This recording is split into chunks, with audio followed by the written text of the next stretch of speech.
What do you do when even the thing God called you to do starts feeling heavy?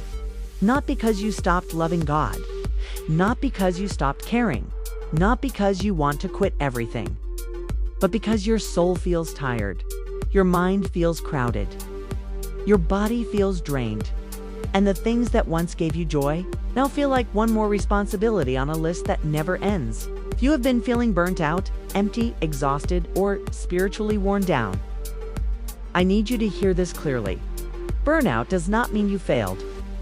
Burnout does not mean God is finished with you. And burnout does not mean your purpose has disappeared. Sometimes burnout is the place where God slows you down long enough to remind you that your purpose was never supposed to be powered by your own strength. Welcome back to Scripture Power Stories. Today we're talking about the biblical truth about finding purpose when you feel totally burnt out. Because there is a kind of tiredness that sleep does not immediately fix. You can wake up after resting and still feel heavy. You can have ideas, but no energy. You can love your family, love your calling, love your work, love what God placed in your heart, and still feel like your cup is empty. And when that happens, the enemy loves to whisper, "You must not be strong enough. You must not be faithful enough. You must be falling behind. Maybe God is done using you." But that is not the voice of God, because some of the greatest people in Scripture reached breaking points, not because they had no purpose, but because they were human. One of the clearest examples is Elijah.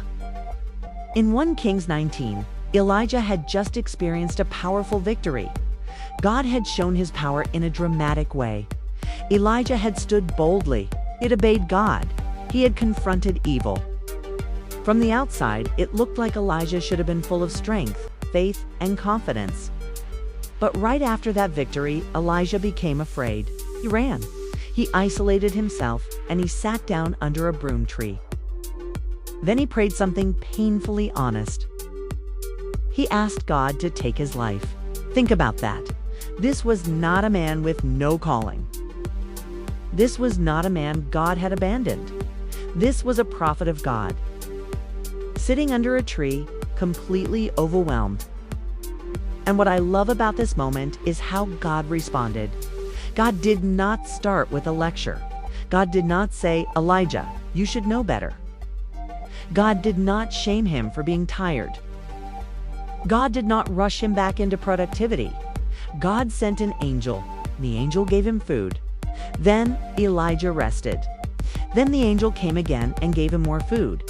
And the angel said, "The journey is too much for you." Do not miss that. God acknowledged that the journey was too much for Elijah in his current condition. God did not deny his exhaustion. God provided for it. That means sometimes the most spiritual thing you can do is receive the rest and nourishment God is giving you. Not because you are lazy, not because you are weak, but because purpose is not sustained by endless human energy.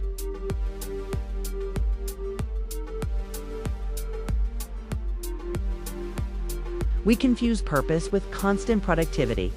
We think if we are not always doing something, creating something, fixing something, helping someone, building something, answering someone, or carrying something, then we must be wasting time.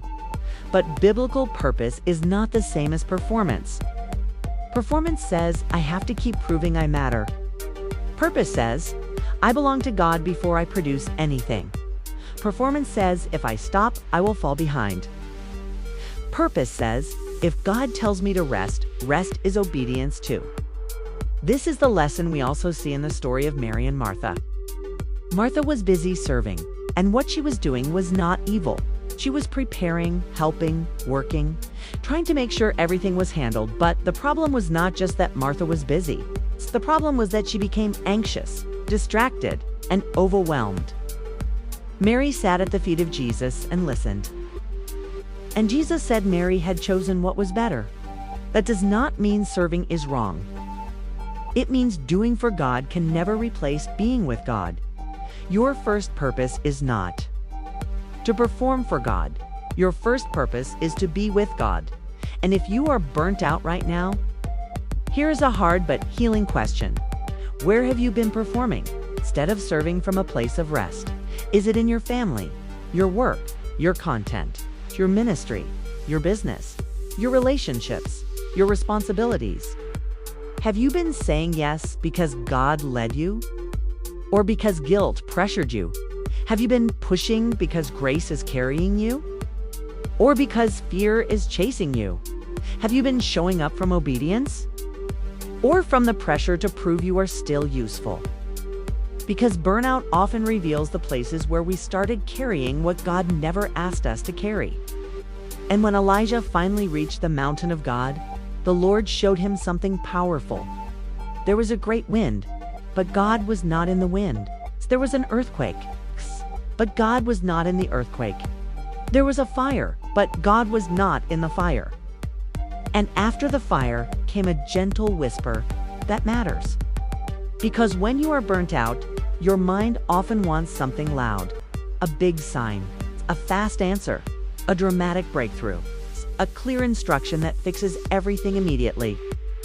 But sometimes God speaks purpose back into you, not through noise, but through stillness.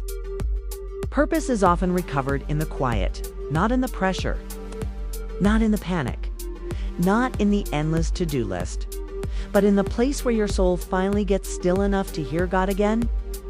So if your mind is screaming with everything you need to do, start small. Take 10 quiet minutes. No phone, no scrolling, no performing, no trying to impress God with perfect words. Just sit with Him. Tell Him the truth. Lord, I am tired. Lord, I feel empty. Lord, I don't know how to keep going like this. Lord, show me what is mine to carry and what I need to release. That kind of prayer may not look impressive, but it is honest. And God can work with honesty.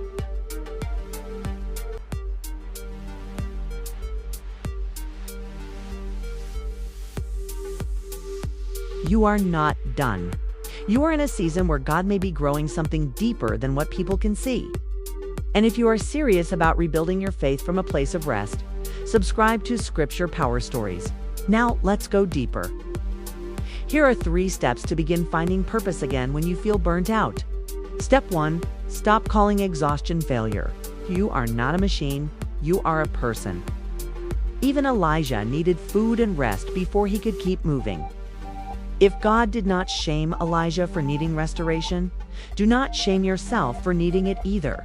Step 2, separate purpose from pressure. Ask yourself, what has God actually assigned to me in this season? Not what guilt assigned. Not what fear assigned. Not what people expect. Not what your old pace demands. What has God assigned? Because everything urgent is not always assigned. And everything people want from you is not always yours to carry. Step 3, make room for the whisper. Every moment is filled with noise, rushing, scrolling, pressure, and worry. You may miss the gentle way God is trying to lead you. Stillness is not wasted time. Stillness is where God can restore direction. And if you have been in a season where your faith feels tired, discouraged, or emotionally heavy, I also created a resource called Still Standing on His Promises to help you stay grounded in God's truth during difficult seasons. The link is in the description. So hear this, before you go, you are not behind. You are not useless. You are not disqualified because you got tired. You may be in a pruning season, a preparation season, a recovery season.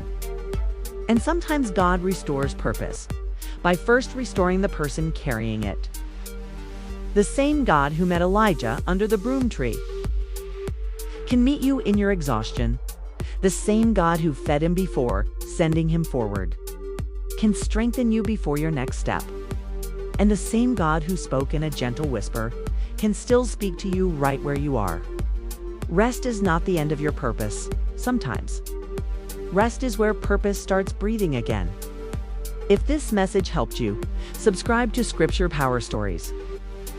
We post new videos 3 times a week to help you grow in faith, find biblical truth, and keep walking with God through real-life struggles.